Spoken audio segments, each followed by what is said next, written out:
Welcome to the Unpacking the Framework video series. This series provides valuable information about the National Best Practice Framework for Early Childhood Intervention.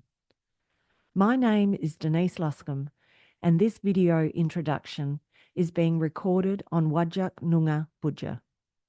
I acknowledge the traditional custodians of this land and the land you are listening from, and recognise their continued connection to country, waterways and community.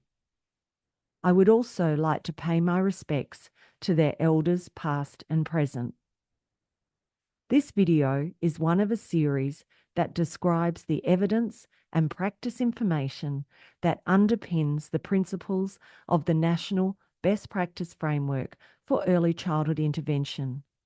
You will hear from both national and international speakers throughout this video series. This video covers relationship-based, a universal principle of the National Best Practice Framework for Early Childhood Intervention, and is presented by our international speaker, Cami Stevenson. Cami is an administrator in the Multnomah Early Childhood Program, an early intervention program for children birth to 5 years of age in Portland, Oregon, USA. She's the Associate Director of the Routines-Based Model Enterprise, which runs training, material development, and consultation activities to promote children's engagement and family empowerment. She works in partnership with Robin McWilliam to advance the routines-based model, with specific responsibility for logistics and management of the materials associated with the model. Cami has a master's degree in early childhood special education from the University of Oregon and an educational administration certificate from Portland State University. She is an adjunct assistant professor at Western Oregon University and has been an adjunct assistant professor at Portland State University. Having completed all her doctoral classes, she will soon defend to complete her doctorate. Thank you for that introduction. Let's begin with me sharing my screen so we can talk about the key aspects of relationship-based early childhood intervention. So early childhood services are fundamentally relationship services. Early childhood intervention is not simply about delivering therapies or teaching skills, but at its core, it's about relationships or the connections we have with others that create the change. Research shows that relationship quality is the foundation for all effective intervention work. And unlike medical models that really focus on fixing children, relationship models focus on connections that enables the growth. So relationships are the mode for collaboration, learning, and change. And without a strong relationship, even our good interventions often fail. Trust within relationships really reduces defensiveness and increases that openness to trying new approaches. Through relationships, learning occurs both ways. Practitioners learn about our family's priorities while families are learning new strategies and insight. These skills include authenticity, empathy, active listening, responsiveness, respect, and reciprocity. These aren't just extra skills, but they are foundational to our practices. These skills can be learned, practiced, and refined throughout our careers. And research from helping professions consistently identify these as key to effective work. And we need to be self-aware about our own judgments, values, and biases. This principle focuses on relationships that practitioners have with families and that families have with their children. We have that dual focus. We're building relationship with families while strengthening family relationships. The parent-child relationship is the most influential relationship in a child's development. By modeling relationship skills with parents, we indirectly support their relationships with their children. Building trust does take time and requires systematic support. Trust doesn't develop in one single visit, but it requires constant connection over time. Service delivery models must allow that significant time for relationship development. Funding structures need to recognize relationship building is essential and not optional. Leaders that value relationships create organizational culture where trust can flourish. And being relationship focused sometimes means we have to slow down before we get to make progress. By emphasizing these key aspects, we'll help practitioners really understand that relationships aren't just nice to have, but an addition to technical skills and the foundational way, in a fundamental way, in which all effective early intervention happens. So why is this principle important? How our services are provided are just as important as what we provide. Research consistently shows that the method of delivery significantly impacts outcomes. Technical expertise alone is just not enough. Relationship quality determines how information is received, and our families remember how we made them feel long after they remember specific interventions, or long after they even forget specific interventions. Evidence-based practices often will fail when delivered without a strong relationship. And when our relationships are poor, families may comply just during the visits, but aren't implementing strategies between our visits. Relationship itself does have healing properties. And when families trust practitioners, they're more likely to share critical information and continue services when they're feeling connected to practitioners. The quality of information improves dramatically with relationship quality. And relationships create the context with where we can give honest feedback both ways. And by modeling responsive interactions, practitioners are supporting parent-child relationships. Our relationships become templates for child-family relationships. And having secure attachments between parents and children can support development and are fundamentally, for social emotional development, critical. With secure attachments, children do show better outcomes in learning and behavioral and mental health. Continued engagement depends on feeling valued, understood, and respected. Dropout rates decrease significantly when our relationships are strong. But we want more than just attendance. We want engagement, and that requires an emotional investment. Service coordination is more effective, and the collaboration between professionals is stronger when there's trust and mutual respect. Families experience a lot less stress navigating multiple services when relationships are strong. And a unified approach emerges naturally from collaborative relationships. So here it is, the critical shift. All intervention occurs between visits. This powerful statement fundamentally has changed how we approach early intervention. It is a shift from practitioner-delivered intervention to caregiver-implemented support. This mental shift provides us from doing therapy to building capacity in others and can transform outcomes for children, families, and research by Dunce, Bruder, and McWilliam has consistently valued this approach. Children don't learn skills in weekly 60-minute sessions, but our children's learning happens through hundreds of small interactions throughout everyday routines. Development occurs during distributed practices and not mass trials.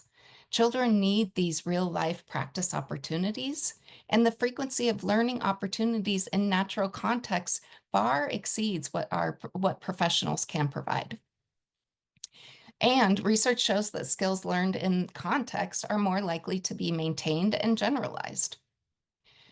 Regular caregivers can provide the steady dose of these learning opportunities. Parents and regular caregivers are the consistent presence in children's lives and have the greatest opportunity to influence change and development.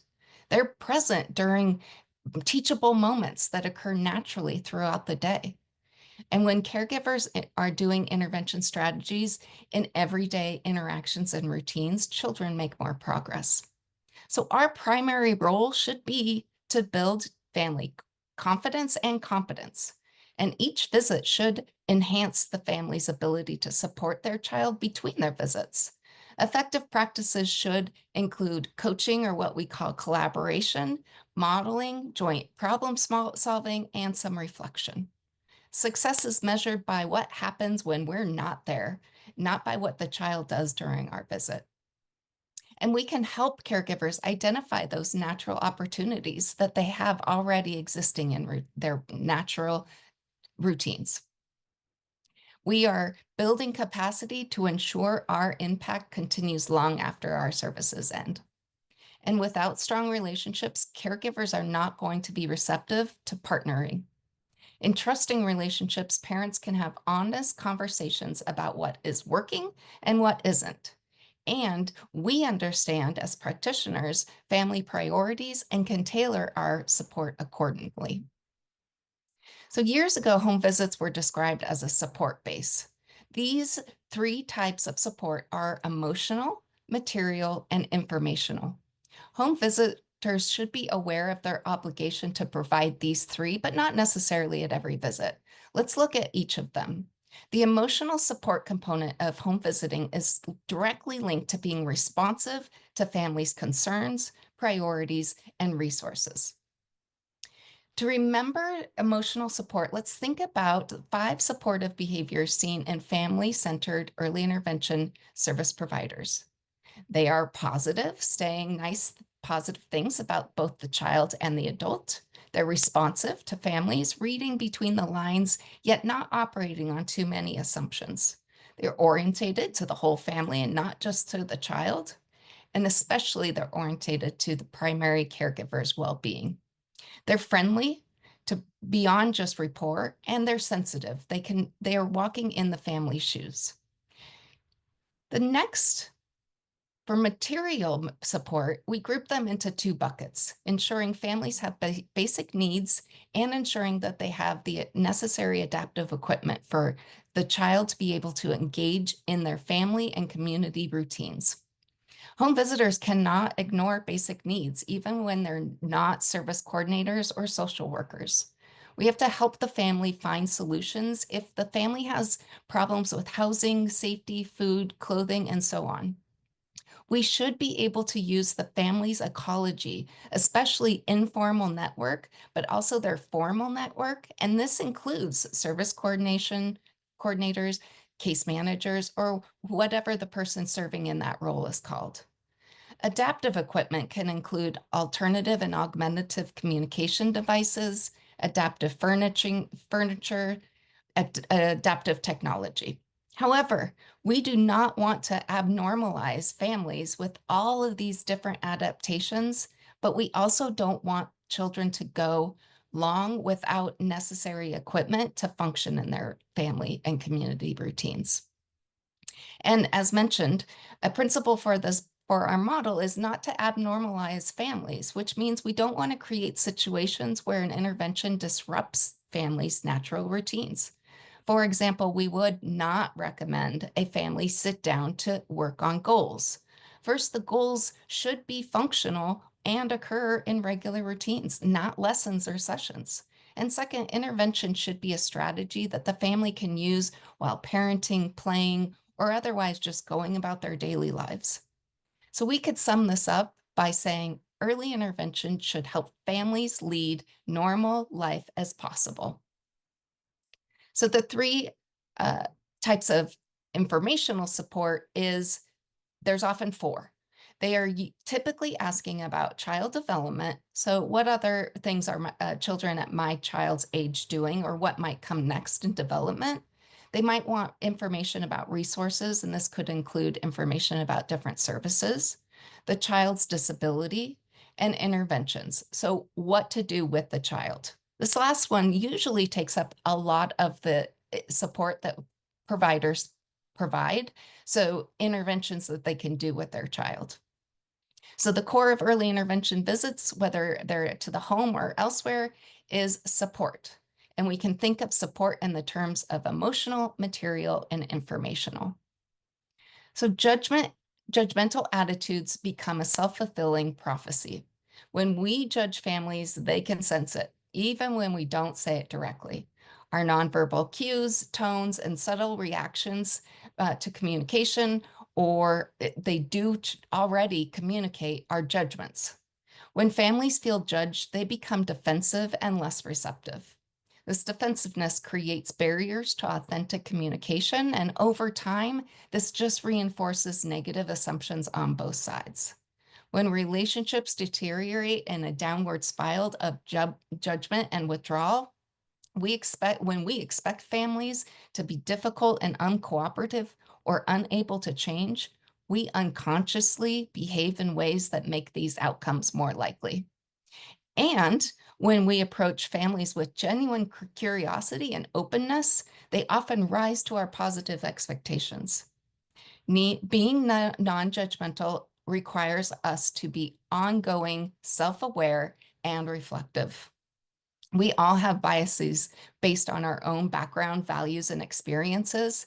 And some areas that this might pop up for you is in parenting. So, parenting approaches that might be different than what we would recommend or what we experienced. And this might include something like ineffective parenting that the parent might be doing, such as a behavior modification strategy that is actually reinforcing the behavior the parent doesn't want, or giving a task to a child that's too difficult for the child's developmental level. And other examples exist, such as maybe we would consider a bad parenting. This might be things that we know just aren't good for kids, either from research or from our own experiences. And these things might be things like corporal punishment, poor feeding, providing the child with a physically unhealthy environment. And one of our mantras is, we have an ethical obligation to provide parents with information. If we see parents engaging in an ineffective parenting and we have information that might help them meet their own goals, we should give the information to them. Meeting their own goals is very important. Let's think of an example. If a child lets if a parent lets a child graze all day, and you know that this might be causing a problem for mealtime, should you say anything? Well, as always, we recommend beginning with a question such as, is this okay with you that he grazes all day? If a parent gives an answer that essentially says yes, then follow up with, do you have any problems with his eating at meals? If the family says yes, we can have an opening right there to provide information about the problems with grazing. So, implementation of interventions, perhaps nothing bothers us more as early interventionists than when parents who don't implement interventions we thought the parent was going to implement. So, we must not have arrived jointly with the parent at the feasible intervention. So, we need to go back and ask more questions, working with the parent to figure out whether the parent really wants to work on that problem at all, and if so, what solutions might work. We need to as practitioners, take the responsibility and quickly avoid passing judgment onto the parent. So, as a reminder, parent failings don't exist, only professional ones. This mind shift places responsibility on us to work to find new approaches. So, the core relationship, these 6 things are essential for our toolbox for building effective relationship-based practices and can be developed through intentional practice and reflection. These skills might seem intuitive to you, but they require thoughtfulness. Cultural context significantly influences how these skills are expressed and received. When facing a challenge with a family, return to these fundamental skills and qualities, and this often will help resolve them. These skills are what enable families to receive and implement the strategies we share with them. Creating cultural safe places, it goes beyond being culturally aware or sensitive. It's about actually creating environments free from racism and discrimination. We know historical trauma from colonization and past policies continue to impact our engagement with services, families' engagement with services. Many families have experienced intergenerational trauma from child removing practices. And this history creates understandable caution when engaging with health and social services. We need to have culturally safe places, acknowledging and respecting cultural protocols, practices, and knowledge systems. Shame is a powerful cultural concept in many communities. Service environments unintentionally can trigger shame through judgment, power imbalances, and misunderstandings. We need to use strength-based language that affirms family and cultural capacities and capabilities.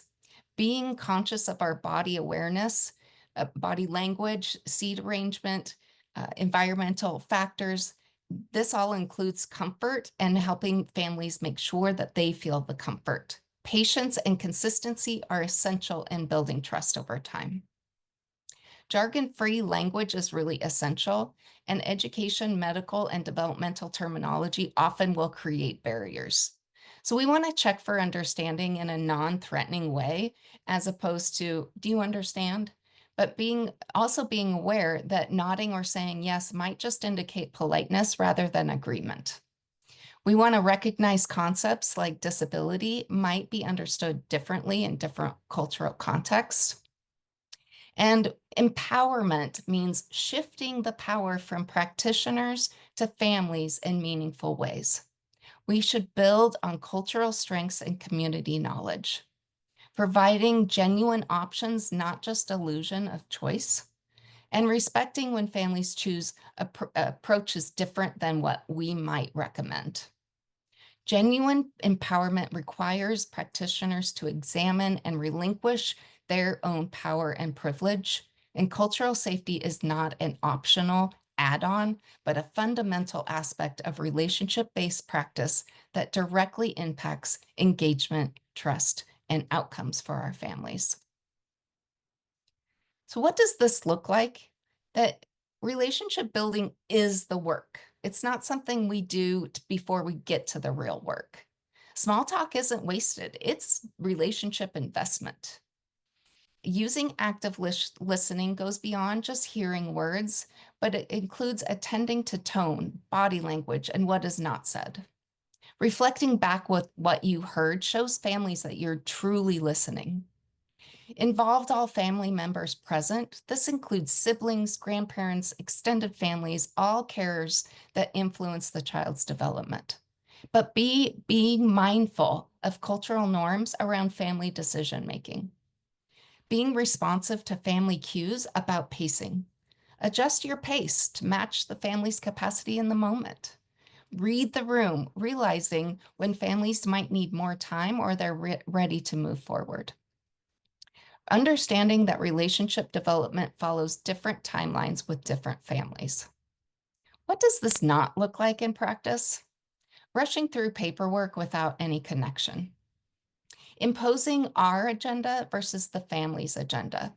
We arrive with a predetermined plan, regardless of the family priorities or what the professional thinks is important. Dismissing or minimizing family concerns that don't align with our priorities, or an expert, us coming in as the expert, positioning that undermines our partnership. Expressing disapproval through our words, tone, or body language. Let's make sure we're being very non-judgmental and focus on deficit rather than strengths. We are a strength-based process.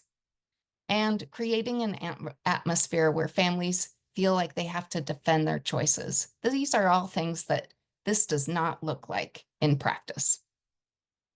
So how do we know it's working? Children have safe, secure relationships with their parents, and parents and families have positive social networks. They make informed choices with ECI services.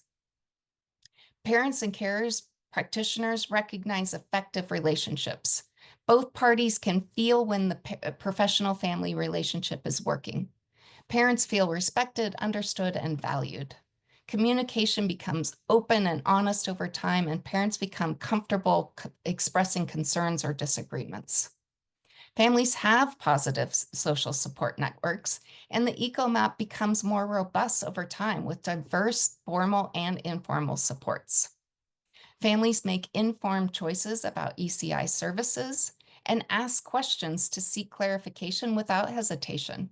They advocate effectively for things that they need and are comfortable declining suggestions that don't align with their values. Practitioners demonstrate effective collaboration, and services are coordinated rather than fragmented. Families report that professionals work well together, meaning collaboration and teamwork reduces family stress in navigating multiple services. So the key takeaways are relationships are the foundation of effective ECI. Everything we do in early intervention is built upon relationships, and without those, technically even perfect interventions will fail. Research consistently shows that relationship quality is a primary predictor of successful outcomes. And when relationships are strong, families are more likely to share important information, remain engaged in services, and develop confidence in their abilities. Outcomes improve when we invest in relationships first. Emotional, material, and information support. These three support types create a comprehensive framework for practice. Building trust takes time and requires system support. Trust cannot be rushed. It develops through consistency and responsiveness over time. Practitioners need time to process relationship challenges through supervision and reflection. Relationship-based practice means focusing on caregiver capacity. Our ultimate goal is to strengthen the capacity and confidence of regular caregivers, and remember that all intervention occurs between visits. Relationship-based practices shifts from doing therapy to building capacity.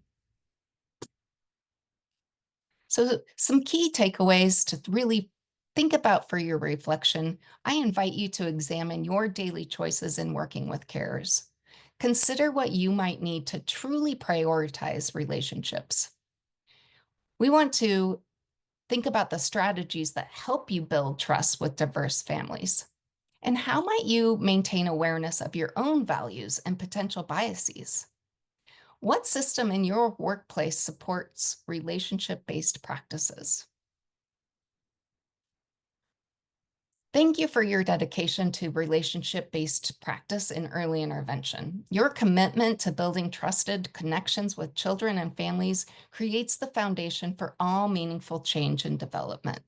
Remember that all the intervention occurs between the visits.